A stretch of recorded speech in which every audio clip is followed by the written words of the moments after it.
person in the real world here who is seeing what's happening on the business level with these things, too. What do you hear from the companies that you represent? What's the biggest issues they're facing right now? Does it have to do with finding people to do these jobs? Is it supply chain? Well, it's both, actually. But thank you, Becky, first of all, for having me here. I think these numbers, and everybody's positive about what's about to happen and what's going to be announced. I think that these job numbers indicate that despite everything, global pandemic, inflation, everything that we're hearing about, America's small business community is staying the course. We are the ones driving these numbers. At the end of the day, 2/3 of all new jobs in this country are created by the small and medium-sized companies, not the conglomerates. It's our constituency that are creating these new jobs. We're going to stick it through. It is great to have this at the end of the year. I think it gives us a boost for a strong 2022. And we're looking forward, and we're going to just keep pushing and doing what we've always done, staying the course, creating the jobs, paying the taxes, and driving the American economy.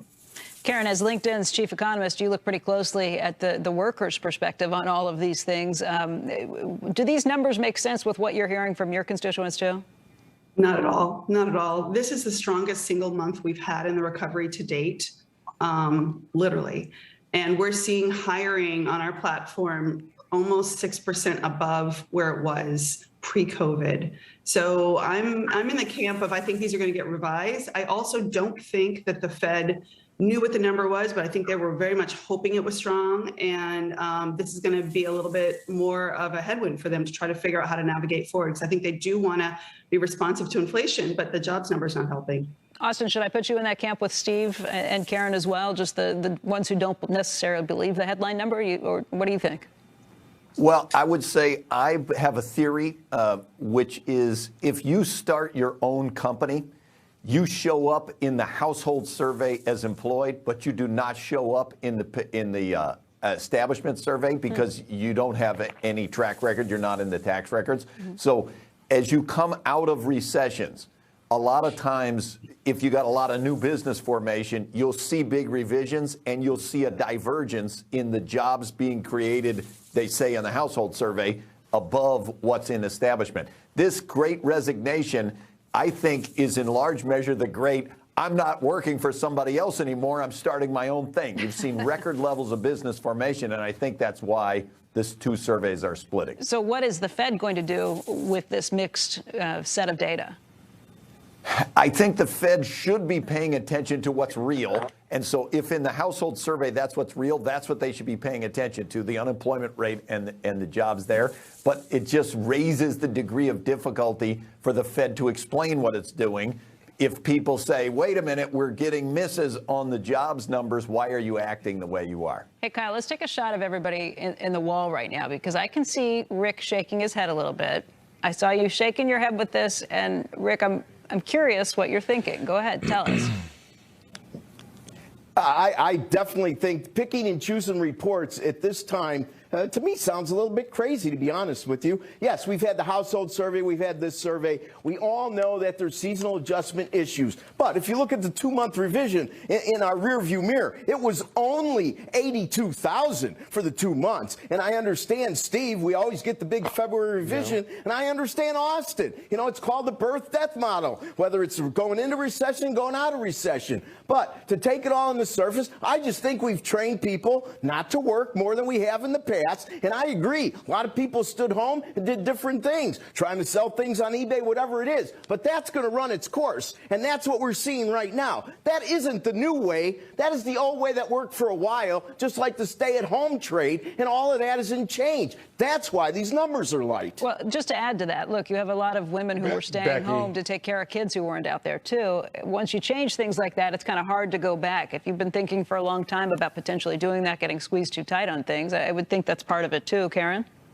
Definitely. I mean, we're seeing jobs that are remote as the most interesting jobs to anybody who's looking. So people are 2.5 times more likely to look at a remote job and apply for one. We're definitely seeing women in particular looking for that flexibility. So people got used to being remote. They got used to having no commute and they like it. And I don't think they want to go back. But I will say, to Austin's point, we're seeing an explosion in entrepreneurial activity. A lot of people starting their own thing, striking it out on their own. So I think there might be something in his theory. Steve, you've got some numbers that you've been looking through too? Yeah, I'm about to do the final calculation here, but I just want to respond to Rick, who I think in a very sweet way called me crazy, which is okay because I've been called worse. Here's the thing. What do you do?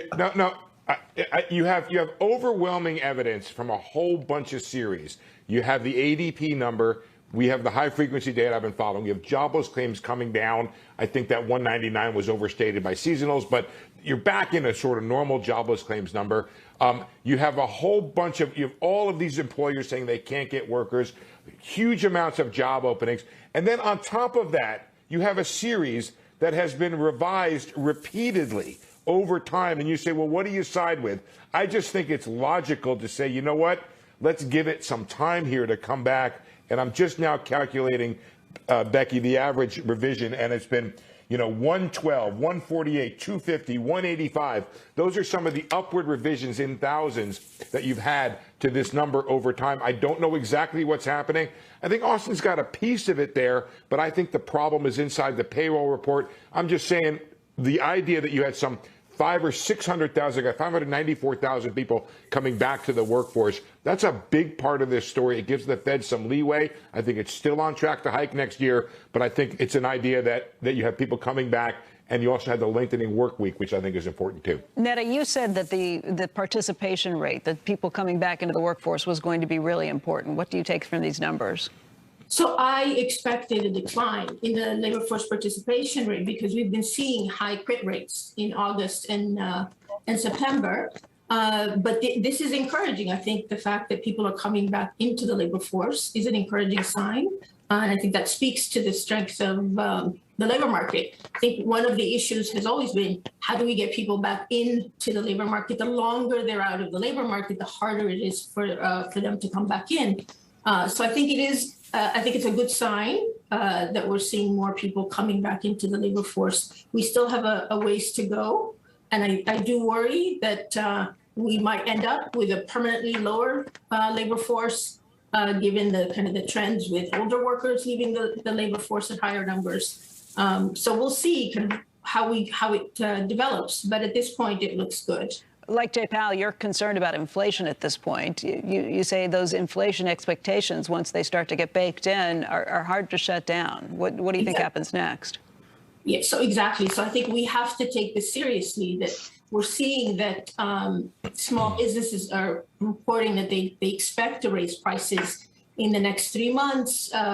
Surveys say consumers expect inflation of about 5%. In the next year. Once that starts to hold, it could end up causing a drag on the economy. So I think the Fed is in a bit of a bind, but I think that the balance should be towards inflation at this point. The labor market looks relatively healthy. Javier, on that point, what do you hear from the small businesses that you represent, just in terms of what their expectations are for having to pay wages to get workers to show up, and what their expectations are in terms of price hikes they think they can pass on to their consumers? Clearly, finding people and qualified people has been a challenge across the board. But we're finding them, and we're moving forward. Passing on price increases, I think that's something we're grappling with. Obviously, we want to stay competitive, but we have very few choices left. We have to continue to invest in our businesses. The number one challenge I'm hearing, bar none, is finding the right people at the right time. But there are some bright spots. I can speak specifically to MasTec. I sit on the board of MasTec. It is the nation's largest Hispanic-owned business. We employ some 22,000 Americans. We're an infrastructure company. We see opportunity looking forward. And we added some 5,279 jobs throughout this year in anticipation of the work that comes ahead. Seeing this infrastructure bill get passed is indicative of the kinds of things we want to see. We want to see stability. We want to see our elected officials working across the aisle to pass, legislation and bills that make sense for the American people and for the American economy. So we remain hopeful. We're seeing, some positive signs. It is a difficult time for all businesses and certainly for America's small business community. But, we remain hopeful and we're continued to face the challenges that are being thrown in front of us. Getting people back to work and getting the right people, bar none, is the #1 challenge we have, though. Understood.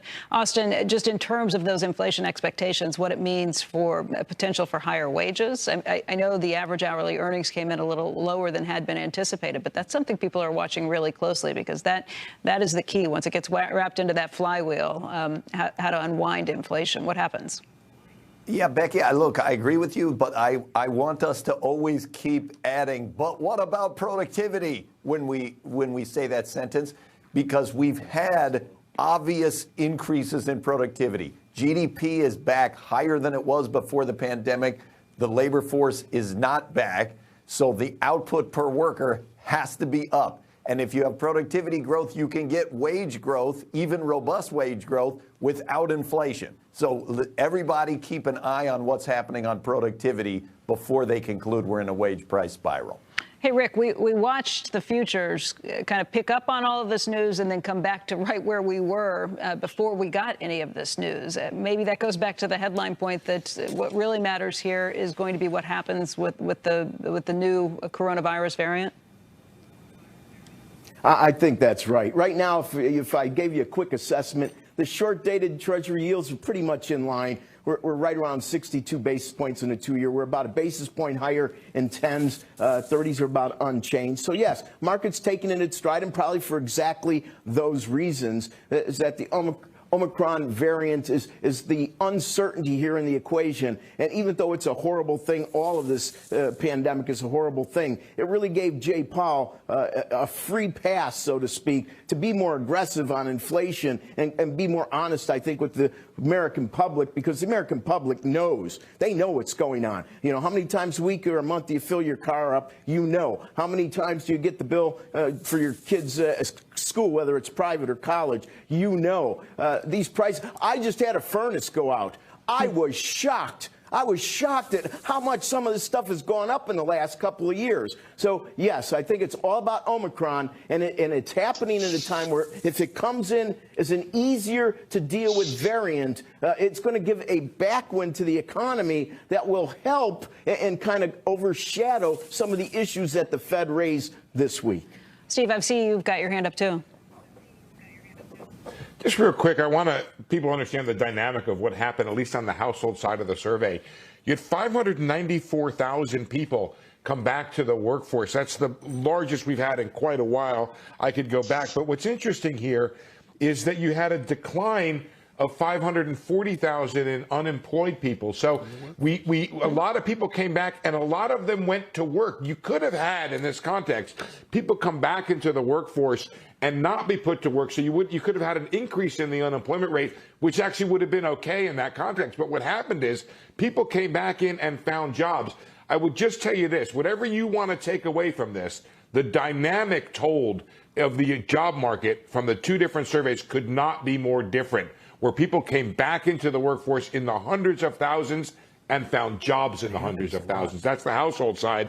The payroll side, you had this trickle in and they went to work. Steve, I mean, if I have to pick which story I believe out of those two, it's got to be anybody who came back into this job market finds a job, right? Because everywhere I look, there are, for hire signs. And if you want, if folks at home want to Twitter that I'm a hypocrite, it would be fair because I have sided with the payroll survey for decades, and this is the one time I'm making that just right. Hypocrite, whatever you want to write, go ahead. Never mind. Yeah. It's fine. Austin, what do we make with this? I mean, the participation rate, I think, is going to be key. That's the secret to just about everything coming back, because inflation and higher wages are going to be tied to how difficult it is to find employees coming back into this market. But it also ties back to, the new coronavirus variant and how comfortable people feel. When do you think we'll actually get a decent read on this? Well, as soon as we get a sense of what's the medical epidemiological impact of the Omicron virus, that's as soon as we get it. It can make our entire discussion here moot if it's extremely dangerous and has a rate of spread, an R0 value of 7. We're not going to be talking about big jobs numbers going in the future. We're going to be talking about, oh my goodness, now it's going to be like last fall. And if it comes in and it's milder than what people fear, I think Rick is right. It's going to give us a backwind, and we're going to be talking about strength. In this thing, the household survey has a jobs estimate each month. We don't talk about it because it tends to be more variable than the establishment survey. But it's usually a good idea to at least put let's call it a 15% weight on what's in the household survey. And in a moment where people are going out and starting their own businesses, I really think it deserves a little more attention. Want to thank our jobs panel today: Austin, Netta, Javier, Liz, Karen, Steve, and Rick. And by the way, just for a wrap up on this, the jobs report came in with November a gain of 210,000. That was well below expectations. But the unemployment rate dropped to 4.2%, which was better than anticipated, and also below where we were in March of 2020 when this whole pandemic started. At that point, it was 4.4%. Gives us a little bit of advice. Thank you, everybody, for your time today. Thank you. Andrew? Thank you. Okay. Pleasure. Thanks, Becky. Meantime, we are going to get down to the New York Stock Exchange, get Jim Cramer's view on all of this. How much do you look at the jobs number? There's the good version of it, there's the bad version of it, and then there's the variant. Well, I always look at the job number because this is the biggest, most important determinant for stock prices. And this is a number which says that Jay Powell, I hate to say this, so I don't want to be too critical, but this is just another one of the things that don't jive with what Jay said the other day, whether it be oil coming down, whether the job creation just okay, other commodities going down. So, I think that we're kind of all clear for a while. If you're basing your investing decisions on taper, non-taper, anything like that, I think you're fine. I think if you're worried about the variant, what I would say is that where are all the people who got sick on the Dutch plane? I don't hear about them.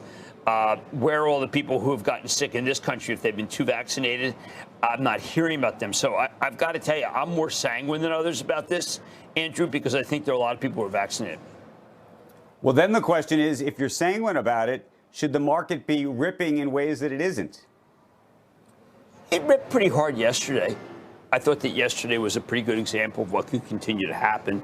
I'm sure there are people today who will say there could be something really bad over the weekend, so I want to wait or I want to take some profits. And also, we've got this new FDA. I don't want to call it a morass because it's just that every day there seems to be a new directive and the FDA is kind of hapless, CDC hapless. They put Dr. Fauci out. He seems to disagree or agree with others. I don't know. I wish the government would just speak softly and just give everybody tests by buying all the Binax nows so that we can find out where we are. When we get the antiviral from Pfizer, the conversation is going to be totally different. I think we're going to say that, you know what, all we care about is whether the hospitals are too filled or not. And I think that that's going to bring us into a new world that is better than we are now. You think that's it? Not great. Jim, we got to go. I'm sanguine, Andrew. You think that's a February, the Pfizer drug, and you think that's a March, April, May event? I've been saying Pfizer 1, government none. Borla will surprise us. We'll get that pill earlier. Borla is the unsung hero of this thing. I can't say enough great stuff about it. I feel as positive about him as I feel negative about all the people who are at the CDC and the FDA and the NIH. Jim Cramer, we will see you in just a couple of minutes. Have a great